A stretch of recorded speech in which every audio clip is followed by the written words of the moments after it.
Mesdames, Mesdemoiselles et Messieurs, bonjour. Je me présente, Yannick Seyer. Je suis polytechnicien en nouvelles technologies de l'information et de la communication. Ce cours est dédié à la liaison des mots en français. J'insiste bien, la liaison des mots en français. Par exemple, nous avons ici une phrase constituée par deux mots. Le mot par et le mot exemple.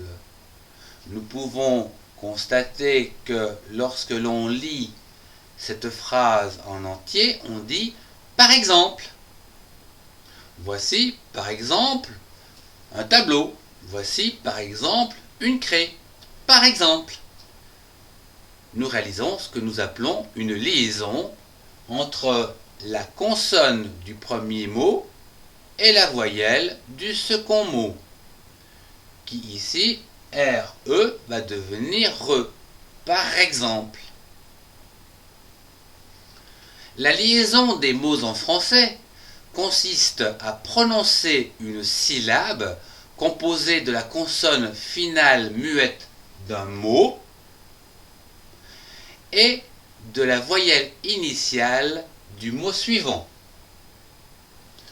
Un autre exemple, quelques exemples. Nous pouvons constater ici que nous avons bien deux mots dans la phrase, quelques, avec ici une consonne muette, et exemple, un deuxième mot qui commence par une voyelle. Nous allons donc lier les deux mots ensemble à l'aide de SE, qui va donc nous donner le son Z. Quelques exemples. Voilà. Je vais vous présenter dans quelques instants d'autres exemples.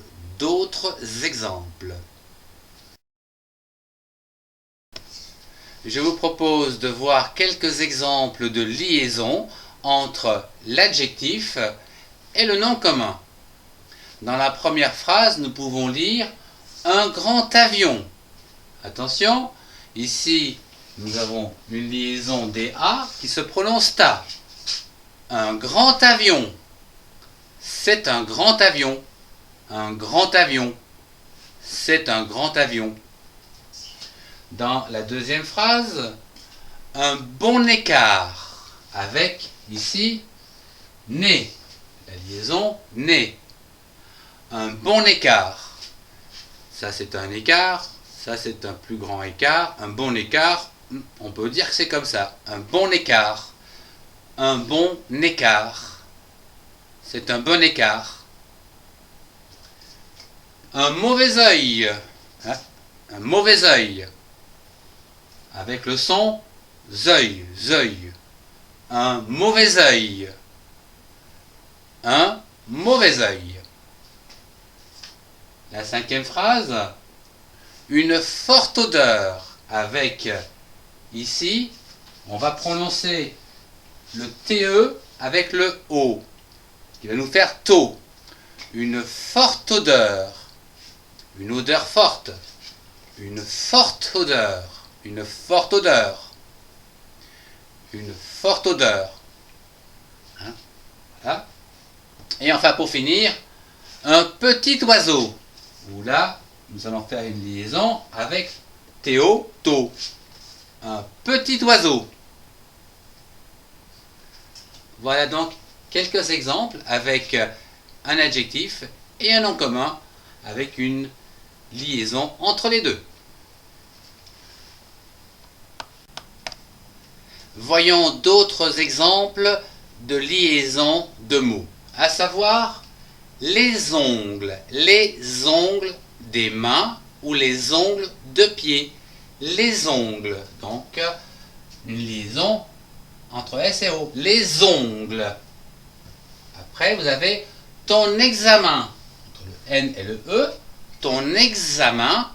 Ton examen est difficile. Ton examen est difficile. Son école. Son école est loin. Son école. Après, ces animaux. Ces animaux sont en peluche. Ces animaux sont en peluche. Ces animaux. Une étagère solide. Une étagère solide. Une étagère solide. Et puis pour finir, vos éponges sont mouillées. Vos éponges. Voilà, le cours se termine pour les déterminants avec les noms communs. Je vous propose de voir quelques exemples de liaisons après une préposition. Voyons comment sont constituées ces liaisons après ces prépositions. Dans la première phrase, nous avons sur un mur. Par exemple, la craie, elle est sur un mur. Sur un mur. La liaison est ici, sur un mur. La craie est sur un mur. Dans le deuxième exemple, sous une table. Sous une table. La chaise est sous une table. Sous une, voilà, la liaison, sous une. La chaise est sous une table. À présent, devant elle. Par exemple, l'église est devant elle. Elle est juste devant. Elle est devant elle. Donc la liaison se fait ici entre le T et le E. L'église est devant elle. Derrière une chaise, voilà. La boîte est derrière une chaise, derrière une chaise, voilà. La boîte est derrière une chaise. Et enfin, elle est sans olive. Par exemple, une pizza, la pizza est sans olive. Sans olive. Voilà donc la liaison après la préposition sans olive. La pizza est sans olive.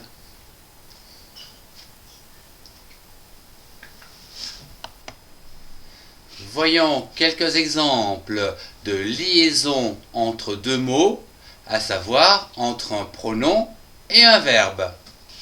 Dans la première phrase, ici, nous avons on est ici, avec une liaison entre le N et le E. On est ici, avec donc cette liaison qui va donner le son ne. On est ici. Vous en avez une seconde ici, bien sûr, avec le T et le I. Consonne, voyelle. On est ici. On est là, on est ici. La deuxième phrase, vous avez soif, avec la liaison SA qui va donc donner ZA, le son ZA. Vous avez soif. Vous avez soif. La troisième phrase, ils ont chaud. SO va donner le son ZO. Ils ont chaud. Ils ont chaud. La quatrième phrase, nous avons vu. SA va donner le son ZA. Nous avons vu. Nous avons vu. Nous avons vu. Et enfin, on a mangé. On a mangé, on a bu, on a fait plein de choses. On a, NA, va former le son NA. On a mangé. On a mangé. Voilà. Je voudrais terminer par quelques expressions, telles que la première phrase qui se trouve ici, où l'on trouve les mots comment, le verbe aller, comment, aller, et vous, qui va donc nous donner comment allez-vous? Comment allez-vous? Vous allez bien? Je vais bien aussi. Comment allez-vous? On fait bien une liaison entre le TA, ta, comment allez-vous?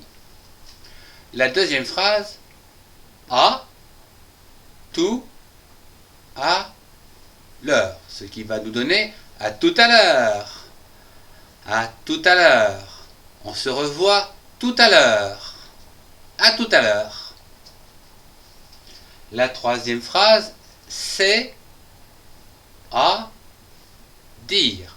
Nous allons donc créer une liaison ici. Ta, c'est à, c'est-à-dire. Nous avons donc une nouvelle explication. C'est-à-dire. Je vous ai dit ceci, c'est-à-dire cela. C'est-à-dire. La quatrième phrase, c'est une question. Quand allez-vous à Paris, par exemple? Quand allez-vous à Paris? Attention, ici c'est un D et un A qui va se prononcer ta. Quand allez-vous à Paris? À quel moment allez-vous à Paris? Quand allez-vous à Paris? Quand allez-vous à Paris? Quand allez? Et un dernier mot, le mot avant et le mot hier, qui va donc nous donner, avec une liaison, avant-hier. Avant-hier, j'ai fait ceci. Avant-hier, j'ai fait cela. Avant-hier. Donc, T et H-I-T. Avant-hier. Voilà, je crois que j'ai fait le tour de certaines locutions classiques.